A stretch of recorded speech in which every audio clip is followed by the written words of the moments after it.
We got a full car to check out the mushrooms. Safari.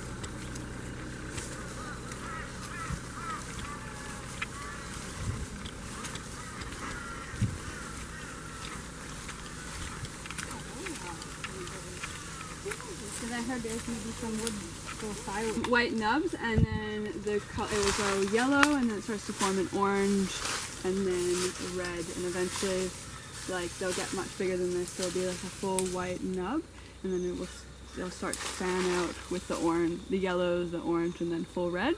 And when it starts to brown like that, it means it's releasing spores. And you can see all of this around here. These are all spores that these mushrooms release. So like chanterelles, do you know what chanterelles are? They're very slow releasing. They're kind of like a cup and they're orange. And they slowly release their spores over time. Or an inky cat, which is just like a delicate, kind of looks like the mycena mushrooms you see in the garden, really quite delicate with a fan top. They'll release their spores and just melt. Hence the name inky cat, they just turn into ink. Yeah, and then some will sporulate for years. Spores, so that means that they stay alive, like, and healthy kind of. Yeah, they're alive, still feeding off of the tree, and they keep reproducing more spores to send out into the environment. And I think the spores themselves can be quite medicinal too. This guy, indeterminate shape. So this fungi has grown around plant material. It's literally inside of it, and it's not unaffected by that. And here is where it would connected to the mycelium throughout this entire log. And it looks like some of the wax has come off of these, or maybe they were just missed. But you can see the wax on the other one. Yeah, so you see there's this doll here, this like wooden piece. We had grain spawn, and we would have put, which is mycelium growing over grain, and then we would have sterilized the dolls in a pressure cooker, so that there's no competing bacteria or other fungi, and then putting the grain into the sterilized dolls, and they will start to break down that woody material, and their mycelial networks will infiltrate into the dolls themselves. And then we'll drill holes, bang them in the holes. It's better to use fresh trees when the sap's still quite sweet, and before anything else can start to, other fungi or bacteria, mainly any other fungi can start to break down the material. I mean, if you're wanting to cultivate something, it is. And then you seal it with wax. Yeah, they're primarily like hardwoods, so each mushroom will have a certain species that they like more. Deciduous trees are very popular for most saprophytes, which hardwood decomposers. Although comfort can be used. Comfort is an invasive tree in Australia. It's a softer wood, it's like a soft hardwood, and you can still grow mushrooms off that.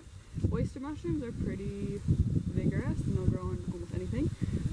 Brian and I grew oyster mushrooms on lantana. Yeah, lantana is strong. So living lantana or died? I was dead at that point. We cleared it. We stacked function, like went and cleared a new road, and then took all that and used the flail mulcher and drove over top of it, and then collected all that material.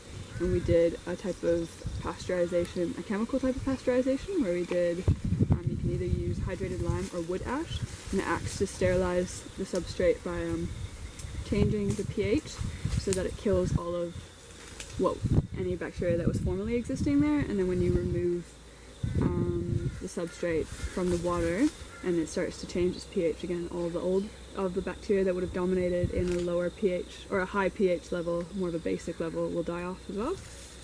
And wood ash sterilization is, I think it's probably one of my preferred ones. It's not gonna work for all types of fungi, but for oyster mushrooms I think it'd be my preferred use, because you're using like maybe not a waste product, but kind of a natural waste product that you can have in abundance, and yeah, you're not like hydrated lime comes from mining, so using a waste product to lower the pH to a point where you're sterilizing your substrate that you're then feeding the mushrooms, and it kind of just feeds that whole cycle.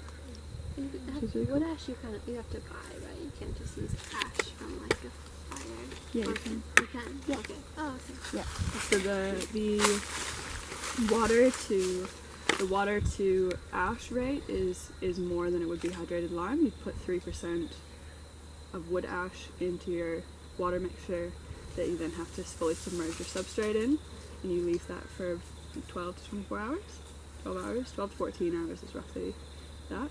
And then with hydrated lime, it would be 1% in relation to the water content. And you don't want it to be too wet when you're inoculating it. Eventually we'll do inoculations here, so it's kind of it'd be nice to actually just do it. It'd be really great. I'd love to see it in action. Yeah. We can make that happen. I would like that. Yeah. I think we could look for a few more mushrooms and see if they're... What is it? Yeah, because So that's way too small at the moment, isn't it? Reishi gets quite big. It can get quite big, but they're not always going to be super big. Okay. This one is as big as it's going to get. Oh wow. Yeah, I can tell because the surface has this brown ash on it. Yeah. And it's already started sporulating. So I picked it because I think it'd be Okay. we can make medicine from it. More lower debris where they're not getting a lot of wind draft, and yeah, they get stimulated by sunlight. Just a little bit though, they don't need tons. I found some reishi in South Africa that was like absolutely next level. I've never seen anything like it. How long ago did you inoculate the wood? A year ago now. 1 year. A whole year. So it usually takes about a year? 6 months to a year. 6 months. Typically for log inoculations. When it's fully red like this. Yeah. But so in traditional Chinese medicine, they say that there's 6 different colors of reishi that can come to be. There's white, yellow, orange, purple, black, and red. Wow. So the white part is the only soft part that you can actually eat. But that acts on the lungs, I think. And then I'm pretty sure the yellow one's for the spleen, red's for the heart or the lungs. And so hot water extraction, not boiling, under boiling, for a couple hours. you wouldn't want to boil it? No. Like simmer though? Simmer, yeah, for a couple hours. And then you also want to soak the fruiting body in ethanol, and then combine the two.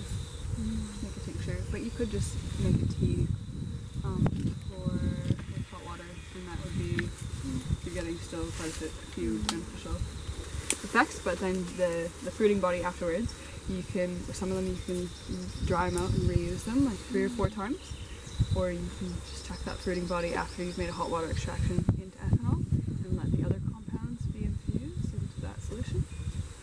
And did you hear what I said about the hydrogen peroxide? Oh yeah. So hydrogen peroxide will eliminate all the bacteria on the outside, and hydrogen peroxide is something that the mushrooms actually excrete themselves, so it's not harmful to them. You dip it in that, and you'd use a scalpel to cut open a piece of tissue and put that onto a piece of agar. The agar being that seaweed material that gels it all together, yeast and molasses as being nutrient sources.